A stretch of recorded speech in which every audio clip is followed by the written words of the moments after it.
o'clock. Happy Sunday, everybody. Welcome to Harry Potter time with me. How are you guys all doing? Everybody having a great weekend? Yeah, I love the clock too. It's a cuckoo clock from a store called Muji, and I have it on the wall, and it's nice. I love it. How are you guys? Everybody having a good weekend? I'm hungry. I ordered sushi. Going stir crazy. Yeah. Same. Hi. Hello. Welcome. What's everybody been up to all week? Rainy here in Ohio. Yuck. Yeah, it was raining here this morning too. Beautiful and sunny. Fat and sassy. Hi, Matt. Hi. Hey, Matthew V. You know what? I am happy today. Thanks. I went for a bike ride this morning. I cycled 48 kilometers. I did 3 laps of Stanley Park, if you're familiar with Stanley Park in Vancouver. It's like approximately a 10-kilometer loop, and it was one of the best cycling days of my entire life. I was out with a friend of mine, and we got caught in a rainstorm. It rained this morning, I don't know, right around 9:30, 10 o'clock, and my buddy was wearing just a white t-shirt, so we had a really nice wet t-shirt contest.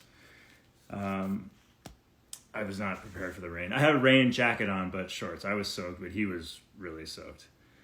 Anyways, hey, Sean. Yes, Shan. Yeah, I did crush it.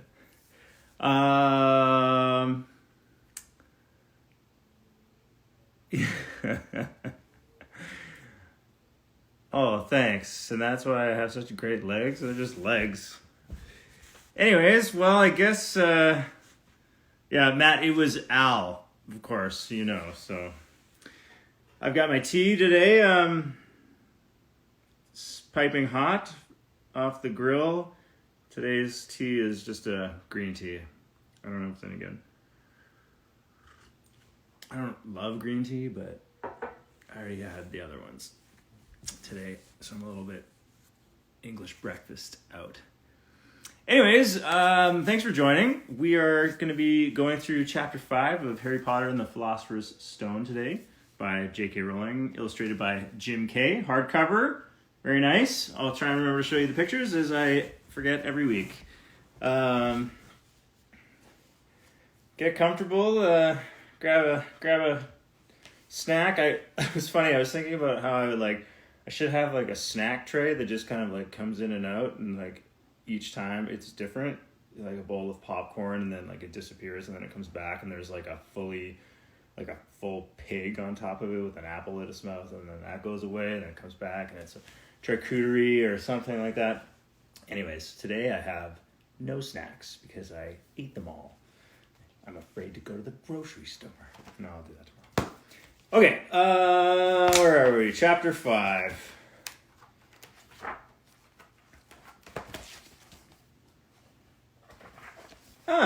Chapter 5. Diagon Alley.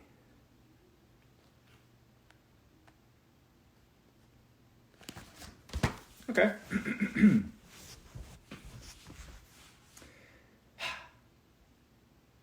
Harry woke early the next morning.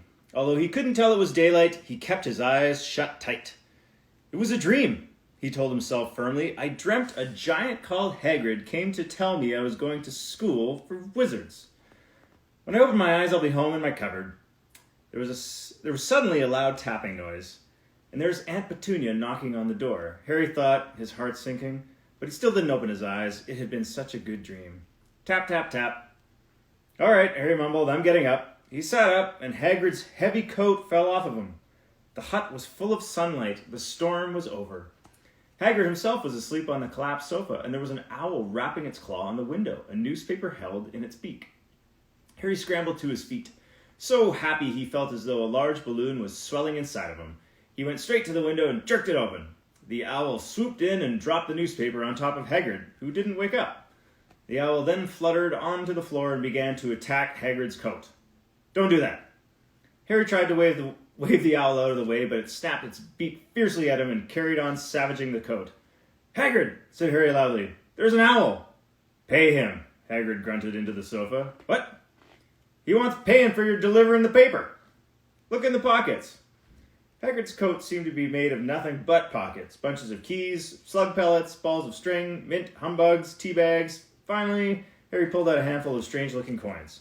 "Give him 5 nuts," said Hagrid sleepily. "Nuts?" "The little bronze ones." Harry counted out 5 little bronze coins, and the owl held out its leg so he could put the money into a small leather pouch tied to it. Then it flew off through the open window. Hagrid yawned loudly, sat up, and stretched. "Best be off, Harry. Lots to do today. Gotta get up to London and buy all your stuff for school." Harry was turning over the wizard coins and looking at them. He had just thought of something which made him feel as though the happy balloon inside of him had got a puncture. Hagrid, said Hagrid, who was pulling on his huge boots. "I haven't got any money." "And you heard Uncle Vernon last night. He won't pay for me to go and learn magic." "Don't worry about that," said Hagrid, standing up and scratching his head. "Do you think your parents didn't leave you anything? But if their house was destroyed, they didn't keep their gold in the house, boy. Nah, first stop for us is Gringotts, Wizard's Bank. Have a sausage. They're not bad cold. And I wouldn't say no to a bit of your old birthday cake, neither." "Wizards have banks?" "Just the one, Gringotts, run by goblins." Harry dropped the bit of sausage he was holding. "Goblins?" "Yeah, so you'd be mad to try and rob it, I'll tell you that. Never mess with goblins." "Never mess with goblins, Harry. Gringotts is the safest place in the world for anything you want to keep safe, except maybe Hogwarts. As a matter of fact, I gotta visit Gringotts anyway. For Dumbledore, Hogwarts business." Hagrid drew himself up proudly. He usually gets me to do important stuff for him. Fetching you, getting things from Gringotts. Knows he could trust me, you see. "Get everything? Come on then." "Or got everything? Come on then." Harry followed Hagrid out onto the rock. The sky was quite clear now, and the sea gleamed in the sunlight. The boat Uncle Vernon had hired was still there, with a lot of water in the bottom after the storm. "How did you get here?" Harry asked, looking around for another boat. "I flew," said Hagrid. "Flew? Yeah, but we'll go back in this. Not supposed to use magic now that I've got you." They settled down in the boat. Harry still staring at Hagrid, trying to imagine him flying. "Seems a shame to row, though," said Hagrid, giving Harry another of his sideways looks. "If I was to speed things up a bit, would you mind not mentioning it at Hogwarts?" "Of course not," said Harry, eager to see more magic. Hagrid pulled out the pink umbrella again, tapped it twice on the side of the boat, and they sped off towards land. "Why would you be mad to try and rob Gringotts?" Harry asked. "Spells, enchantments," said Hagrid, unfolding the newspaper as he spoke. "They say there's dragons guarding the high-security vaults. And then you gotta find your way. Gringotts is hundreds of miles under London, you see. Deep under the underground. You'd die of hunger trying to get out, even if you did manage to get your hands on something." Harry sat and thought about this while Hagrid read his newspaper, The Daily Prophet. Harry had learned from Uncle Vernon that people liked to be left alone when they did this, but it was very difficult. He'd never had so many questions in his life. "Ministry o' Magic, messing things up as usual," Hagrid muttered, turning the page. "There's a Ministry of Magic?" Harry asked before he could stop himself. "Of course," said Hagrid. "They wanted Dumbledore for minister, of course, but he'd never leave Hogwarts. So old Cornelius..." Hold on, let me show you the photos. Oh, look, they're in the boat. Looking at the gulls.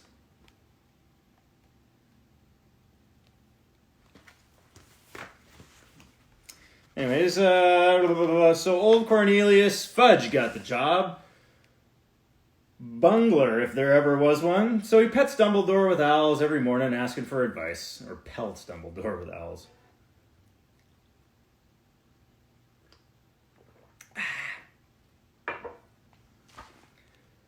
But what does Ministry of Magic do? Well, their main job is to keep it from the Muggles, and that there's still witches and wizards up and down the country. Why? Why, blimey, Harry? Everyone be wanting magic solutions to their problems. No, we're best left alone. At this moment, the boat bumped gently into the harbor wall. Hagrid folded up his newspaper, and they clambered up the stone steps onto the street. Passers-by stared a lot at Hagrid as they walked through the little town to the station. Harry couldn't blame them. Not only was Hagrid twice as tall as anyone else, he kept pointing at perfectly ordinary things like parking meters and saying loudly, "See that, Harry? Things these muggles dream up. Eh?" "Hagrid," said Harry, panting a bit as he ran to keep up, "did you say there are dragons at Gringotts?" "Well, so they say," said Hagrid. "Crikey, I'd like a dragon." "You'd like one?" "Wanted one ever since I was a kid." "Here we go." They had reached the station. There was a train to London in 5 minutes' time. Hagrid, who didn't understand muggle money as he called it, gave the notes to Harry so he could buy their tickets. People stared more than ever on the train. Hagrid took up 2 seats and sat knitting what looked like a canary yellow circus tent. "Still got your letter?" he asked as he counted stitches. Harry took the parchment envelope out of his pocket. "Good," said Hagrid. "There's a list of everything you need." Harry unfolded a second piece of paper he hadn't noticed the night before and read, "Hogwarts School of Witchcraft and Wizardry. Uniform. First-year students will require 3 sets of plain work robes, black. 1 plain pointed hat, black, for day wear. 1 pair of protective gloves, dragon hide or similar. 1 winter cloak, black, silver fastenings. Please note that all pupils' clothes should carry name tags. Set books. All students should have a copy of each of the following. The Standard Book of Spells, Grade 1, by Miranda Goshawk. History of Magic by Bathilda Bagshot. Magical Theory by Adalbert Waffling. Great name, Adalbert. A Beginner's Guide to Transfiguration by Emmerich Switch. 1,000 Magical Herbs and Fungi by Philida Spore. Magical Drafts and Potions by Arsenius Jigger. Fantastic Beasts and Where to Find Them by Newt Scamander. The Dark Forces, A Guide to Self-Protection by Quentin Trimble. Weird names, these magical names. Other equipment. 1 wand, 1 cauldron, pewter, standard size 2, 1 set glass or crystal veils, 1 telescope, and 1 set of brass scales. Students may also bring an owl or a cat or a toad. Parents are reminded that first years are not allowed their own broomsticks. Can we buy all this in London? Harry wondered aloud. Yeah, if you know where to go, said Hagrid. Harry had never been to London before, although Hagrid seemed to know where he was going. He was obviously not used to getting there in an ordinary way. He got stuck in the ticket barrier on the underground and complained loudly that the seats were too small and the trains too slow. I don't know how the Muggles managed without magic. Oh, did I miss the photos on the last page? I did.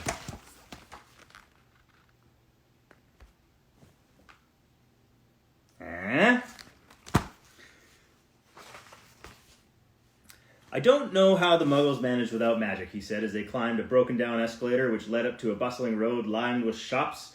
Hagrid was so huge that he parted the crowd easily. All Harry had to do was keep up close behind him. They passed bookshops and music stores, hamburger bars and cinemas, but nowhere that looked as if it would sell you a magic wand. This was just an ordinary street full of ordinary people.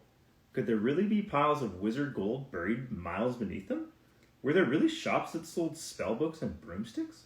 Might this not all be some huge joke that the Dursleys had cooked up? If Harry hadn't known that the Dursleys had no sense of humor, he might have thought so, yet somehow, even though everything Hagrid had told him so far was unbelievable, Harry couldn't help trusting him. This is it, said Hagrid, coming to a halt. The Leaky Cauldron. It's a famous place. It was a tiny, grubby-looking pub. If Hagrid hadn't pointed it out, Harry wouldn't have noticed it was there. The people hurrying by didn't glance at it. Their eyes slid from the big bookshop onto one side, It slid from the big bookshop on one side to the record shop on the other, as if they couldn't see the Leaky Cauldron at all. In fact, Harry had the most peculiar feeling that only he and Hagrid could see it. Before he could mention this, Hagrid had steered him inside. For a famous place, it was very dark and shabby. A few old women were sitting in a corner, drinking tiny glasses of sherry. One of them was smoking a long pipe. A little man in a top hat was talking to an old barman, who was quite bald and looked like a grumpy walnut. The low buzz of chatter stopped when they walked in. Everyone seemed to know Hagrid. They waved and smiled at him, and the barman reached for a glass, saying, "The usual, Hagrid?" "Can't, Tom. I'm on Hogwarts business," said Hagrid, clapping his great hands on Harry's shoulder and making Harry's knees buckle. "Good Lord," said the barman, peering at Harry. Can this be?" The Leaky Cauldron had suddenly gone completely still and silent. "Bless my soul," whispered the old barman. Harry Potter, what an honor. He hurried out from behind the bar, rushed towards Harry, and seized his hand, tears in his eyes. Welcome back, Mr. Potter. Welcome back. Harry didn't know what to say. Everyone was looking at him. The old woman with the pipe was puffing on it without realizing it had gone out. Hagrid was beaming. Then there was a great scraping of chairs, and the next moment Harry found himself shaking hands with everyone in the Leaky Cauldron. Doris Crockford, Mr. Potter, can't believe I'm meeting you at last. So proud, Mr. Potter, I'm just so proud. Always wanted to shake your hand, I'm all of a flutter. Delighted, Mr. Potter, just can't tell you. Diggle's the name, Daedalus Diggle.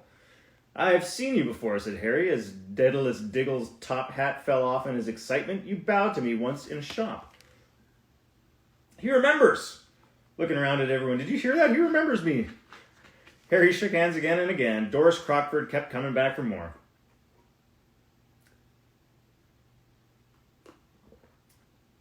This chapter's not bad. Where am I? Oh yeah. A pale young man made his way forward, very nervously. One of his eyes was twitching. Professor Quirrell, said Hagrid. Harry, Professor Quirrell will be one of your teachers at Hogwarts.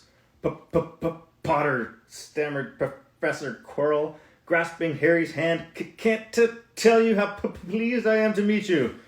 What sort of magic do you teach, Professor Quirrell? Defense against the dark arts, muttered Professor Quirrell, as though he'd rather not think about it. Not what you need it, eh, Potter? Not that you need it, eh, Potter? He laughed nervously. You'll be getting all your equipment, I suppose. I've got to pick up a new book on vampires myself. He looked terrified at the very thought. But the others wouldn't let Professor Quirrell keep Harry to himself. It took almost 10 minutes to get away from them at last. Get away from them all. At last, Hagrid managed to make himself heard over the babble. Hang on, I've got to show you the photo from this page. Oh, yeah, it's just the pub, I guess. Leaky Cauldron. Words. Lots of words. Good stuttering. Thanks.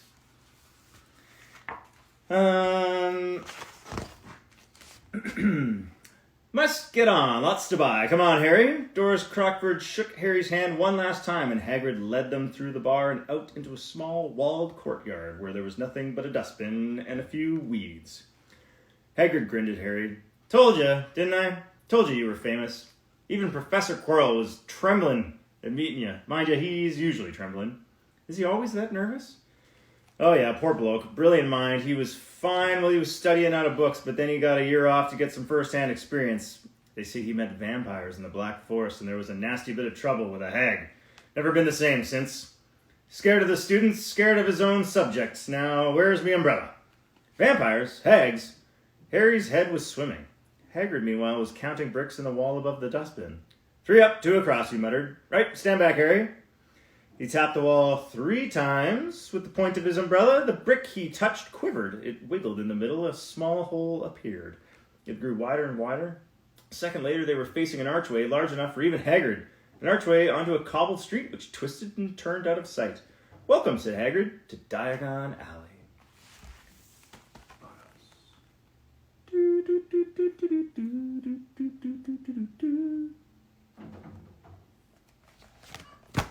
Okay, he grinned at Harry's amusement. They stepped through the archway. Harry looked quickly over his shoulder and saw the archway shrink instantly back into solid wall.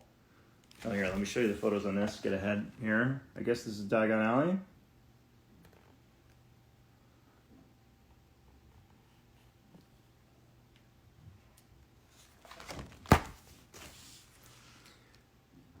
Where am I? The sun shone brightly on a stack of cauldrons outside the nearest shop. Cauldrons, all sizes, copper, brass, pewter, silver, self-stirring, collapsible, said a sign hanging over them. Yeah, you'll be needing one, said Hagrid, but we gotta get you your money first. Harry wished he had about 8 more eyes. He turned his head in every direction as they walked up the street, trying to look at everything at once. The shops, the things outside them, the people doing their shopping.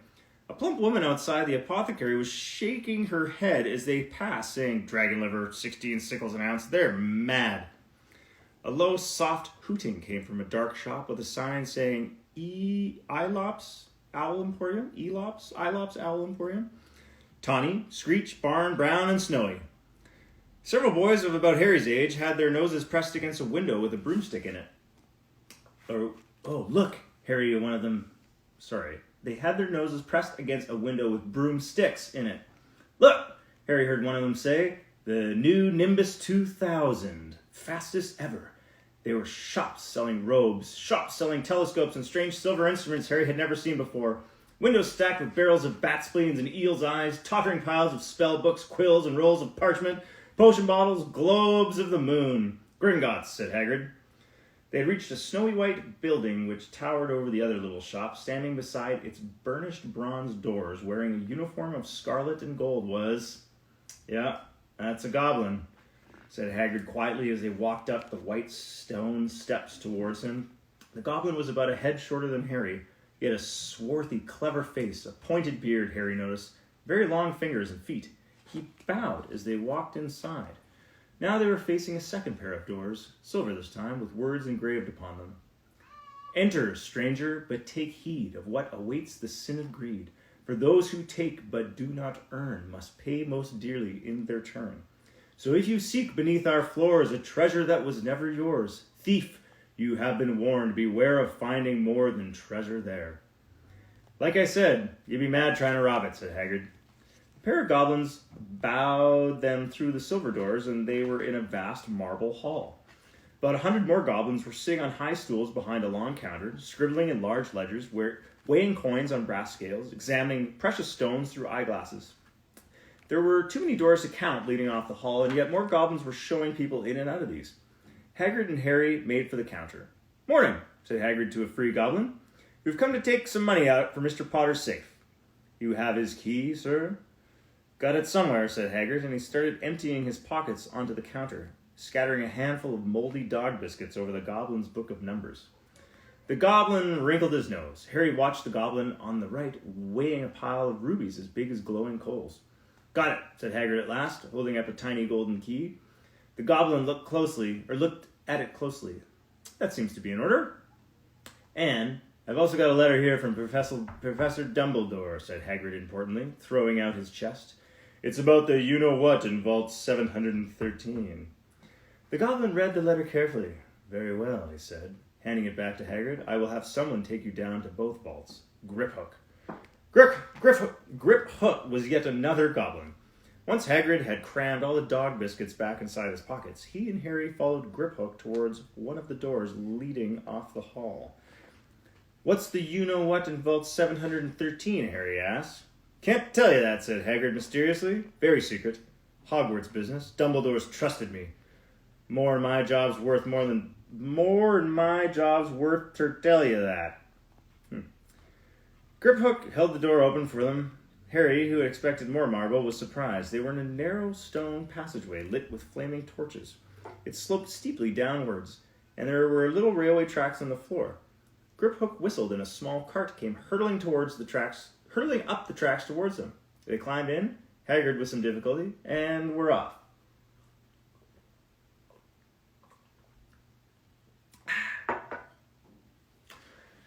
At first, they just hurtled through a maze of twisting passages. Harry tried to remember. Left, right, left, middle, fork, right, left, but it was impossible. The rattling cart seemed to know its own way, because Griphook wasn't even steering. Harry's eyes stung as the cold air rushed past them, but he kept them wide open. Once he thought he saw a burst of fire at the end of a passage and twisted around to see if it was a dragon, but too late. They plunged even deeper, passing an underground lake where huge stalactites and stalagmites grew from the ceiling and floor. I never know, Harry called to Hagrid over the noise of the cart. What's the difference between a stalagmite and a stalactite? Stalagmite's got an M in it, said Hagrid. And don't ask me questions now. I think I'm going to be sick. He did look very green, and when the cart stopped at last behind a small door in the passage wall, Hagrid got out and had to lean against the wall to stop his knees trembling. Griphook unlocked the door. A lot of green smoke came billowing out, and as it cleared, Harry gasped. Inside were mounds of gold coins, columns of silver, heaps of little bronze nuts. All yours, smiled Hagrid. All Harry's? It was incredible. The Dursleys couldn't have known about this, or they'd have had it from him faster than blinking. How often had they complained how much Harry had cost them to keep? And all the time there had been a small fortune belonging to him buried deep under London. Hagrid helped Harry pile some of it into a bag. The gold ones are galleons, he explained. 17 silver sickles to a galleon, and 29 nuts to a sickle. It's easy enough, right? That should be enough for a couple of terms. We'll keep the rest safe for you. He turned to Griphook. Vault 713 now, please, and can we go more slowly? One speed only, said Griphook. Yeah.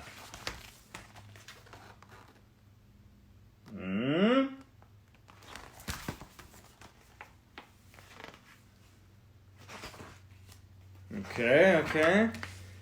They were going even deeper now and gathering speed. The air became colder and colder as they hurtled around tight corners. They were rattling over an underground ravine, and Harry leant over the side to try to see what was down at the dark bottom. But Hagrid groaned and pulled him back by the scruff of his neck.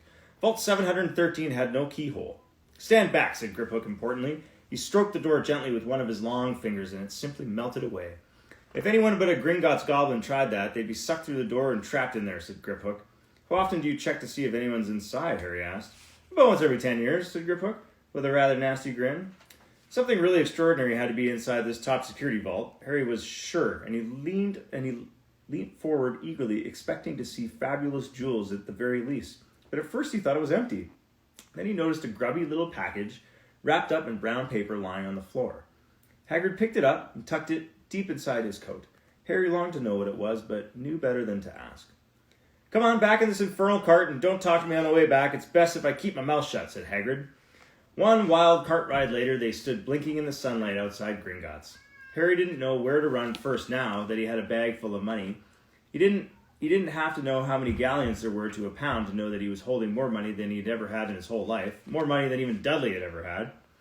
Might as well get your uniform, said Hagrid, nodding towards Madame Malkin's robes for all occasions.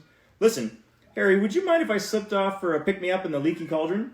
I hate them Gringotts carts.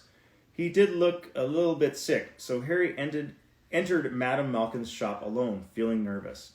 Madame Malkin was a squat, smiling witch dressed all in mauve. Hogwarts, dear, she said. When Harry started to speak,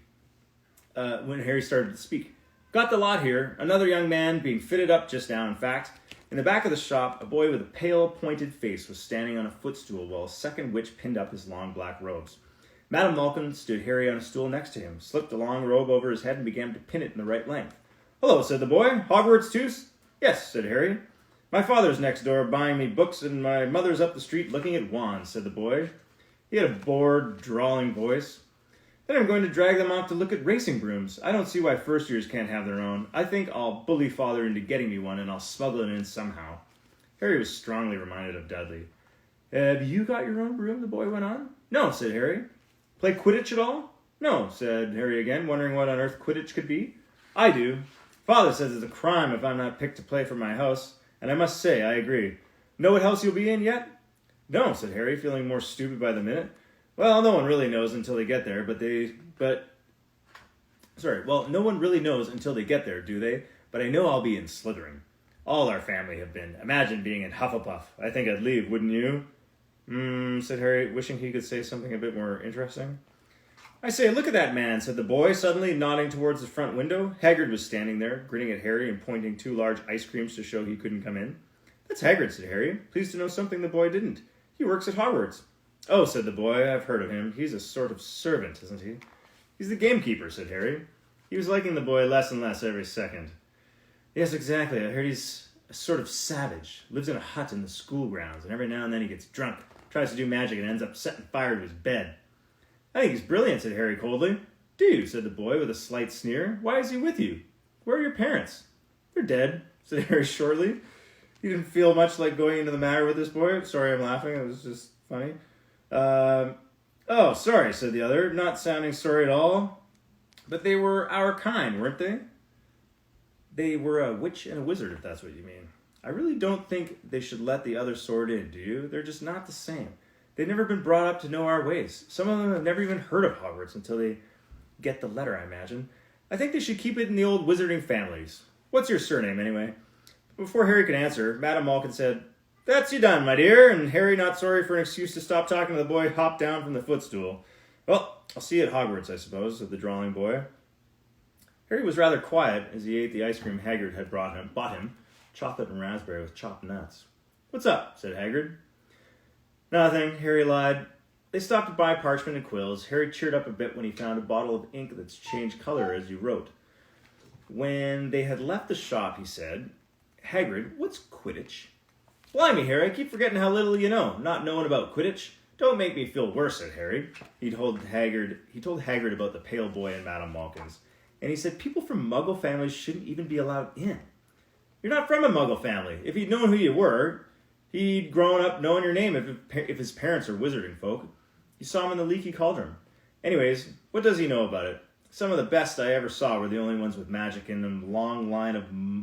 God, it's hard to read Hagrid's stuff.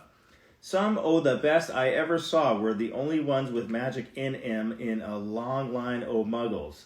Look at your mum. Look what she had for a sister. So what is Quidditch? It's our sport. Wizard sport. It's like the football of the muggle world. Everyone follows Quidditch.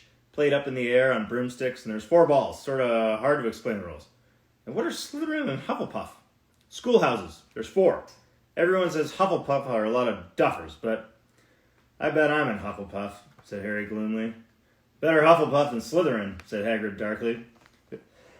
Excuse me, there's not a single witch or wizard who went bad who wasn't in Slytherin. You know who was one. Oh, I'm struggling, sorry. Okay. You know who was at Hogwarts? Years and years ago, said Hagrid. They bought Harry's school books in a shop called Flourish and Blots, where the shelves were stacked to the ceiling with books as large as paving stones bound in leather. Books the size of postage stamps and covers of silk. Books full of peculiar symbols and a few books with nothing in them at all. Even Dudley, who never read anything, would have been wild to get his hands on some of these. Hagrid almost had to drag Harry away from the curses and counter-curses, bewitch your friends and befuddle your enemies with the latest revenges, hair loss, jelly legs, tongue-tying, and much more, much more, by Professor Vindictus Viridian. I was trying to find out how to curse Dudley. I'm not saying that's a good idea, but you're not to use the magic in the Muggle world except in very special circumstances, said Hagrid. And anyway, you couldn't work any of them curses yet. You need a lot more study before you get to that level. Hagrid wouldn't let Harry buy a solid gold cauldron either. It says pewter on your list, but they got a nice set of scales for weighing potion ingredients and a collapsible brass telescope. Jesus, this is a long chapter. How am I doing? I don't know if I'm going to make it. Then they visited the Apothecary's, which was fascinating enough to make up for its horrible smell. A mixture of bad eggs and rotting cabbage. Barrels of slimy stuff stood on the floor, jars of herbs, dried roots, and bright powders lined the walls, bundles of feathers, strings of fangs, and snarled claws hung from the ceiling. While Hagrid asked the man behind the counter for a supply of some basic potion ingredients for Harry himself examined silver unicorn horns at 21 galleons each, and minuscule, glittery black beetle eyes, 5 nuts a scoop. Outside the apothecary, Hagrid checked Harry's list again. Just your wand left. Oh yeah, and I still haven't got you a birthday present. Harry felt himself go red. You don't have to. I know I don't have to. But tell you what, I'll get you an animal. Not a toad. Toads went out of fashion years ago. You'll be laughed at. And I don't like cats. They make me sneeze. I'll get you an owl. All the kids want owls. They're dead useful. And carry your post and everything. 20 minutes later, they left Aelop's Owl Emporium, which had been dark and full of rustling and flickering, jeweled bright eyes. Harry now carried a large cage which held a beautiful snowy owl, fast asleep with her head under her wing. He couldn't stop stammering his thanks, sounding like Professor Quirrell. Don't mention it, said Hagrid gruffly. Don't expect you've had a lot of presents from the Dursleys. Just Ollivanders left now. Only place for wands. Ollivanders, and you gotta have the best wand.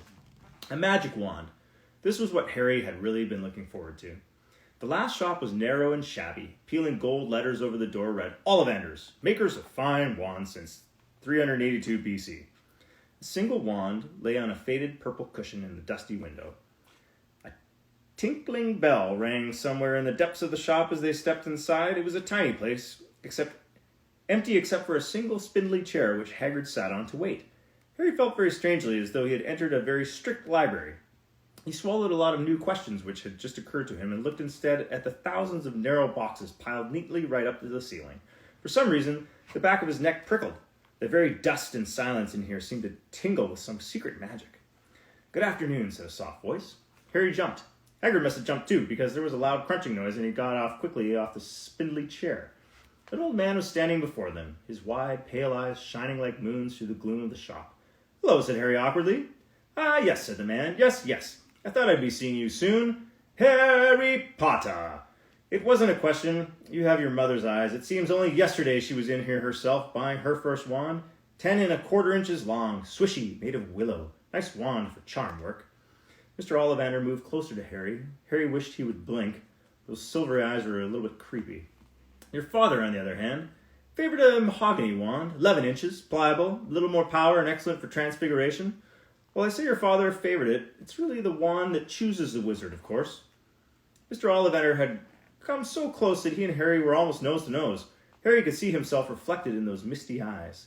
And that's where Mr. Ollivander touched the lightning scar on Harry's forehead with a long white finger. "I'm sorry to say I sold the wand that did it," he said softly. 13 1/2 inches. Powerful wand, very powerful, and in the wrong hands. Well, if I'd known what that wand was going out into the world to do." He shook his head, and then, to Harry's relief, spotted Hagrid. Rubius Hagrid, how nice to see you again. Oak, 16 inches, rather bendy, wasn't it?" "It was, sir, yes," said Hagrid. "Good wand, that one, but I suppose they snapped it in half when you got expelled," said Mr. Ollivander, suddenly stern. Yes, they did, yes," said Hagrid, shuffling his feet. "I've still got the pieces, though," he added brightly. "But you don't use them," said Mr. Ollivander sharply. No, sir," said Hagrid quickly. Harry noticed he gripped his pink umbrella very tightly as he spoke. Said Mr. Ollivander, giving Hagrid a piercing look.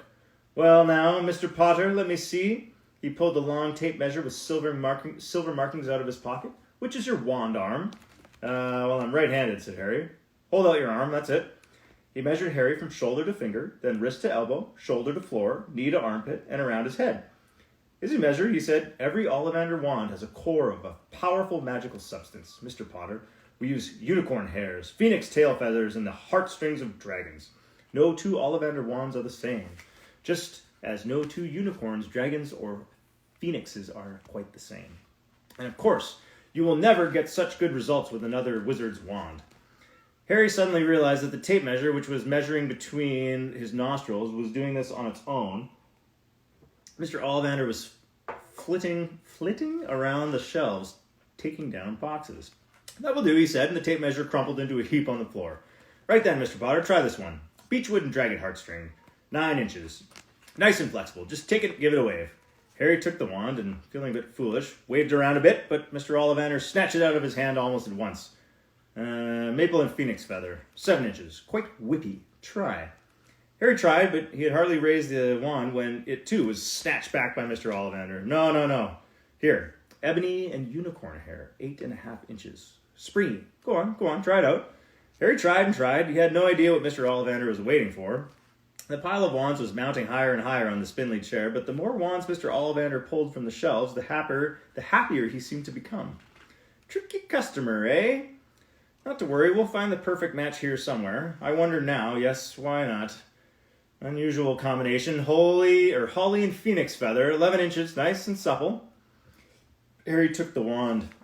He felt a sudden warmth in his fingers. He raised the wand above his head, brought it swishing down through the dusty air, and a stream of red and gold sparks shot from the end like a firework, throwing dancing spots of light onto the walls. Hagrid whooped and clapped, and Mr. Ollivander cried, "Oh, bravo! Yes, indeed, oh, very good. Well. How curious, how very curious." He put Harry's wand back into its box and wrapped it in brown paper, still muttering, "Curious. "Sorry," said Harry, "but what's curious?" Mr. Ollivander fixed Harry with his pale stare. "I remember every wand I've ever sold, Mr. Potter. Every single wand.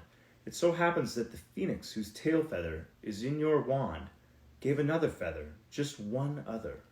It is very curious indeed that you should be destined for this wand when its brother gave you that scar." Harry swallowed. "Yes, 13 1/2 inches. Curious indeed how these things happen. The wand chooses a wizard, remember? I think we must expect great things from you, Mr. Potter. After all, he who must not be named did great things. Terrible, yes, but great." Harry shivered. He wasn't sure he liked Mr. Ollivander too much. He paid 7 gold galleons for his wand, and Mr. Ollivander bowed them from his shop. The late afternoon sun hung low in the sky as Harry and Hagrid made their way back down Diagon Alley, back through the wall, back through the Leaky Cauldron, now empty. Harry didn't speak at all. As they walked down the road, he didn't even notice how much people were gawping at them on the underground, laden as they were with all their funny-shaped packages, with the sleeping snowy owl on Harry's lap. Up another escalator, out into Paddington Station. Harry only realized where they were when Hagrid tapped him on the shoulder. "Got time for a bite to eat before your train leaves," he said. He bought Harry a hamburger, and they sat down on plastic seats to eat them. Harry kept looking around. Everything looked so strange somehow. "You all right, Harry? You're very quiet," said Hagrid. Harry wasn't sure he could explain. He just had the best birthday of his life, and yet he chewed his hamburger, trying to find the words. "Everyone thinks I'm special," he said at last. "All of these people in the Leaky Cauldron, Professor Quirrell, Mr. Ollivander, but I don't know anything about magic at all. How can they expect great things? I'm famous, and I can't even remember what I'm famous for. I don't know what happened when the night my parents died." Hagrid leant across the table, behind the wild... Leant? I've said that word so many times, and I don't even know how to pronounce it. Leant. George Thomas would love that. Behind the wild beard and eyebrows, he wore a very kind smile. "Don't worry, Harry. You'll learn fast enough. Everyone starts at the beginning at Hogwarts. You'll be just fine. Just be yourself. I know it's hard. You've been singled out, and that's always hard. But you'll have a great time at Hogwarts. I did. Still do, matter of fact." Hagrid helped Harry onto the train and would take him back to the Dursleys, then handed him an envelope. "Your ticket for Hogwarts," he said. "1st of September. King's Cross. It's all on your ticket. Any problems with the Dursleys, send me a letter with your owl. She'll know where to find me. See you soon, Harry." The train pulled out of the station. Harry wanted to watch Hagrid until he was out of sight. He rose in his seat and pressed his nose against the window, but he blinked, and Hagrid was gone. Whew! That was a marathon, that one. Guys, I don't have time to live stream. I'm sorry. I gotta go make dinner. But it's been a real hell of a day. I hope you enjoyed story time with me. Next week, chapter 6. Looking forward to it. Everybody, thanks as always for tuning in. Thanks as always to you who said thanks as always to me. And it's funny. When I first started this, my idea was just to read the first chapter and then to forget about it, but looks like we might actually make it through this whole book. Can you imagine? I don't even know how many chapters are in this book, but that's you can see that we put a pretty good dent in it. A third of the way there, maybe a quarter. Anyways, guys, have a lovely Sunday evening. Thank you again, and we'll see you next week. Maybe sooner. I might be doing some crap online this week. Maybe not. I don't know.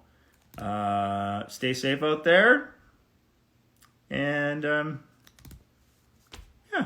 ciao. Thanks for tuning in. Love you guys. Later.